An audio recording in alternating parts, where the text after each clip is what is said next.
Hello everyone and welcome back to the Great Book of Grudges. My name is Nathan and yeah, we have a little bit of news. So, very recently, Creative Assembly did this little interview, a Q&A session with some members of staff, and they showed off, you know, the usual stuff. They were just talking about the game in general, right? Well, behind them was display units with quite a lot of painted models, a lot of stuff that we already have in game. Well, all of it, barring one. And I would know that model anywhere because it was one of my favorites that came out in the Tamilcan series.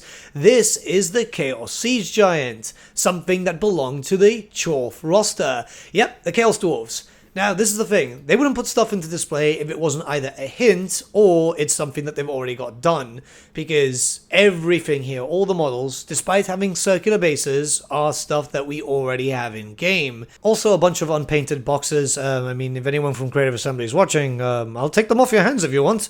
Anyways, let's talk about the Chaos Siege Giant, because there's a few things to talk about, right?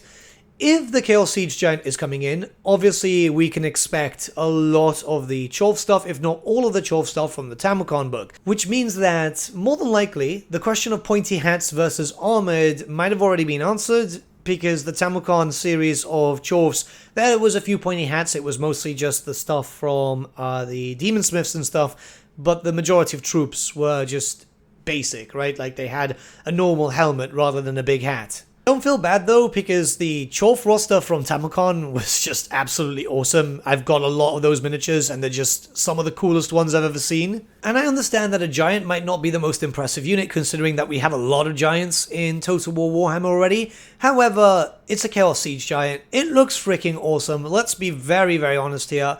And I don't know, like there was always something just really special about these dudes. Mostly because how they looked, which I'm assuming they'll use the same rig as the normal giant, but then, you know, change some things around like the arms and so on.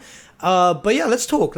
So we'll go over their lore first, which I understand might not be the best picture, but getting a good picture of the Tamilcan book is next to impossible online. I've got the book itself, but I can't take a picture to save my life. So giants are mighty but simple-minded brutes whose huge strength and callousness alone is enough to wreak havoc simply by their passing. Their appetite for meat and drink is legendary, as is the destruction their rampages can cause. A simple giant is more than enough to devastate a village without much effort. And if bribed or goaded into battle, a giant can smash through ranks of troops and crush heavily armored cavalry with comptatious ease.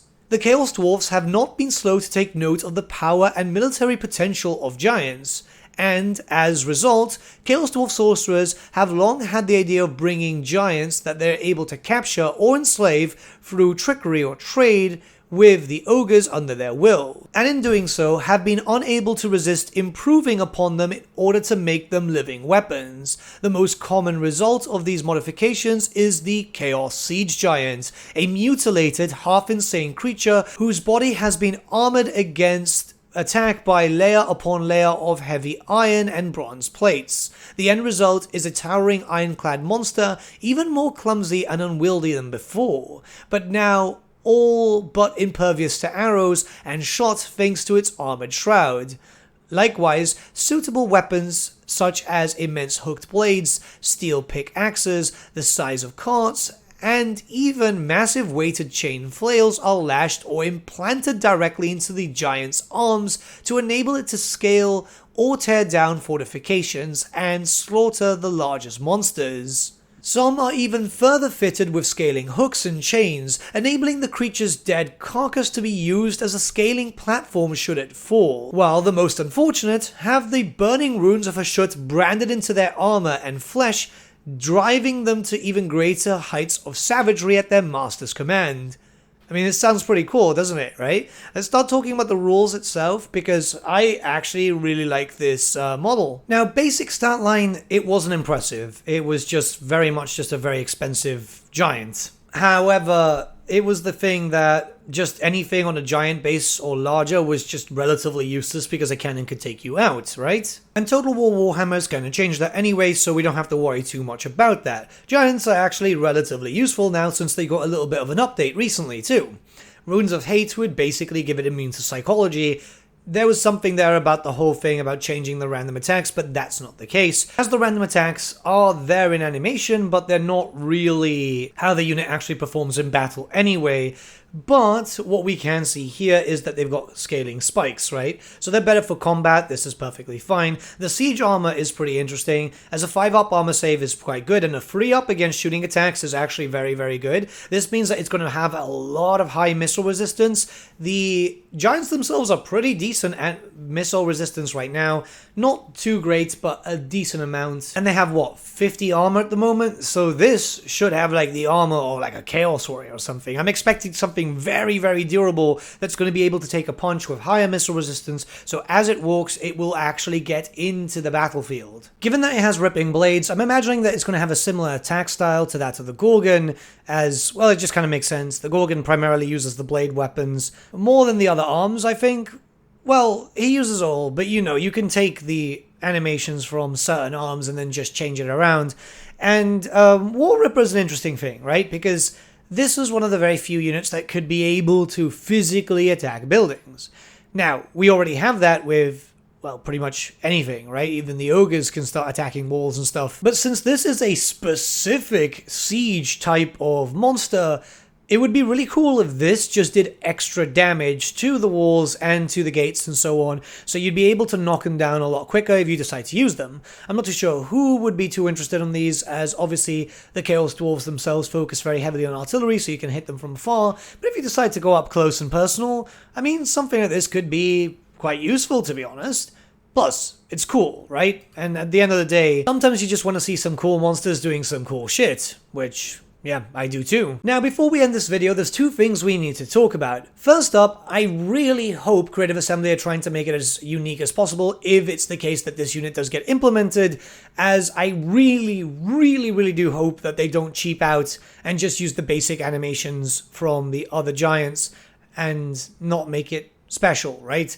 Don't make it a recolor, make it a retexture, give it some new animations, give it the new weapons, and there we go. It's just, I have that fear because if you look at the Chaos Spawn, in Warhammer 1, they actually went out their way to make the Chaos Spawn as unique as possible when you had the Warriors of Chaos one, and then you had the Beastmen one.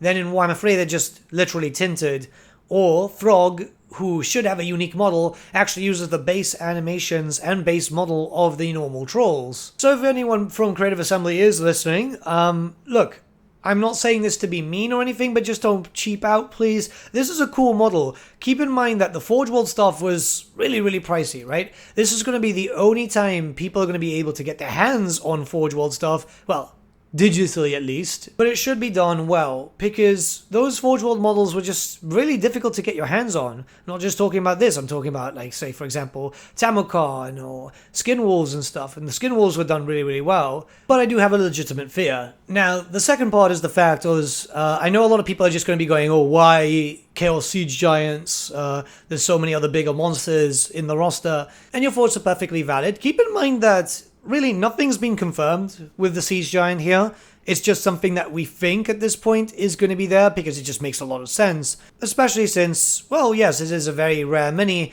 We just have to wait and see. And I imagine that, look, like the Chaos Dwarfs had a lot of big monsters, a lot of big things actually in the Tamokan book. It makes sense to add this too and then go through it. I'm expecting this race pack to be as complete as possible, and this was part of the race. Well, it was actually part of the Storm of Binding stuff for the book, which is still technically a thing, but it was just, yeah, because it was the whole Scroll of Magic expansion to the expansion. This book was kind of weird sometimes. But either way, if we are getting this unit, yeah, I'm hyped up. I love the idea, I love the miniature, I absolutely love the miniature. It's going to be cool. I just hope it works well and isn't as useless as the normal giants, because this, in theory, should be a lot stronger. But let me know your thoughts in the comments below. Let's start a bit of discussion, and I'll see you all again very, very soon. Have a good day.